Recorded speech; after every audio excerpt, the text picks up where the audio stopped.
हरे कृष्णा कृष्ण कृष्ण हरे हरे हरे राम राम राम हरे हरे। तो आज আমরা একটা সুন্দর গল্প পড়ছি আইনস্টাইন এবং তার ড্রাইভার। আইনস্টাইন একজন আমেরিকান বিজ্ঞানী এবং আমরা সবাই জানি আইনস্টাইন খুবই বিশ্ববিখ্যাত সায়েন্টিস্ট। তা আমরা এটা কেন পড়ব না, আমরা এর থেকে একটা শিক্ষা গ্রহণ করব যে আমাদের সব সময় সঙ্গ ভালো করতে হবে। সৎসঙ্গ মানে ভালো বুদ্ধিমান জ্ঞানী মানুষের সঙ্গে আমাদের মিশতে হবে, তাহলে আমরা কিছু শিখতে পারবো। তো সেইটার একটা উদাহরণ সময় একটা আইনস্টাইন এবং তার ড্রাইভারের একটা গল্প আছে। তো একবার এই যখন আইনস্টাইন নোবেল প্রাইজ পেলেন, পাওয়ার পরে সারা আমেরিকা জুড়ে আইনস্টাইনকে বিভিন্ন কলেজে স্কুলে বক্তৃতা যেতে হতো নোবেল পুরস্কার পাওয়ার পর। এইভাবে তার ড্রাইভার দেখতে অনেকটা, তার গাড়ির যে ড্রাইভার ছিলেন সেও দেখতে অনেকটা ঠিক আইনস্টাইনের মতনই ছিল। একই রকম চুল, একই রকম দাড়ি, সব কিছু। কেন আইনস্টাইন চুল দাড়ি সব রাখতেন এবং অবিকল সেই আইনস্টাইনের মতন দেখতে ছিল তার ড্রাইভারটাও। তো প্রতিবার আইনস্টাইন যখন স্কুল কলেজে লেকচার দিতেন তখন ড্রাইভার অডিটোরিয়ামের শেষের দিকে সিটে বসে সব শুনতেন। একদিন যখন একটি কলেজে তার গাড়ি নিয়ে যাচ্ছিলেন তখন ওই ড্রাইভার আইনস্টাইনকে বললেন, স্যার আমি আপনার এই লেকচারটা অনেকবার শুনেছি, আমার মনে হয় এখন আমিও আরও ভালো লেকচার দিতে পারবো। তার ড্রাইভার বলল, যেহেতু সে আইনস্টাইনের ওই লেকচারটা উনি প্রতিবার শুনতে তা ড্রাইভার বললেন যে স্যার আমিও এই আপনার মতন লেকচারটা দিতে পারবো, এবং খুব ভালোভাবে লেকচারটা আমিও কলেজে দিতে পারবো। তো ড্রাইভারের এই কথা শুনে আইনস্টাইন খুব হাসলেন এবং স্থির করলেন যে পরের প্রোগ্রামে ড্রাইভারকে দিয়ে লেকচারটি দেওয়া করাবে পরের অনুষ্ঠানে।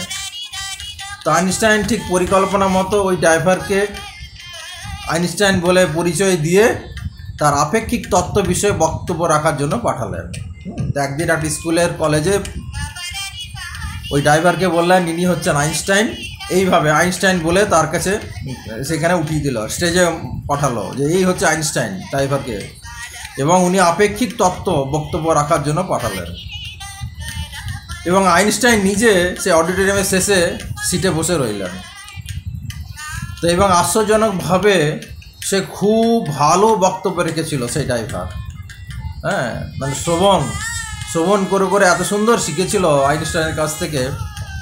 তো সে ড্রাইভার অতীব সুন্দরভাবে সে বক্তব্যটা পেশ করেছিল এবং দর্শক মণ্ডলী খুব উৎসাহিত হয়ে এবং আনন্দ লাভ করেছিল।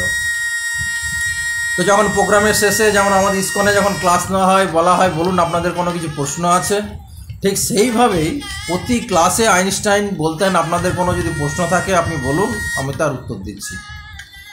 তো পরিশেষে প্রশ্নোত্তরের সময় একজন লোক একটা খুব কঠিন প্রশ্ন করেছিল সে ড্রাইভারটাকে। তো ড্রাইভারটা তখন ঘাবড়ে গেছিলো, উত্তর দিতে কী পারবে, উত্তর দিতে সে পারবে না, ড্রাইভারটা যে বুঝেছিল। তো ড্রাইভারটা তখন নির্দ্বিধায় বলে উঠলো যে এমন কি কঠিন প্রশ্ন, এটা কোনো প্রশ্নই নয়, এটার উত্তর আমার ড্রাইভার দিয়ে দেবে যিনি পেছনের সিটে বসে আছেন। এবং এই কথা বলে তিনি বলে দিতে পারবেন, আমার ড্রাইভার বলে দিতে পারবেন করে অরিজিনাল আইনস্টাইনের দিকে আঙুল দেখিয়ে দিলেন। অরিজিনাল আইনস্টাইন যিনি পেছনের সিটে বসে আছে তার দিকে আঙুল দেখিয়ে বললেন এটা এমন কোনো কঠিন প্রশ্ন নয়, এই আমার ড্রাইভার দেখিয়ে দিতে পারবে। তো এই গল্প থেকে, এই আইনস্টাইন ও তার ড্রাইভারের গল্প থেকে আমরা শিক্ষা নিতে পারি। নীতি শিক্ষা কী নিতে পারি না, আমাদের সবসময় বুদ্ধিমান ও জ্ঞানী ব্যক্তি লোকের সঙ্গ করার প্রয়োজন, বুদ্ধিমান ও জ্ঞানী ব্যক্তি। এবং এই কথাটা ভগবান শ্রীকৃষ্ণ গীতায় বারবার বলেছেন, তোমার সঙ্গ ঠিক করো, কুসঙ্গ বিবর্জিতা, কুসঙ্গ ছেড়ে সাধু সঙ্গদের সঙ্গে করো বা জ্ঞানী পণ্ডিত ব্যক্তিদের সঙ্গে আমাদের করতে হবে। হরে কৃষ্ণ কৃষ্ণ কৃষ্ণ হরে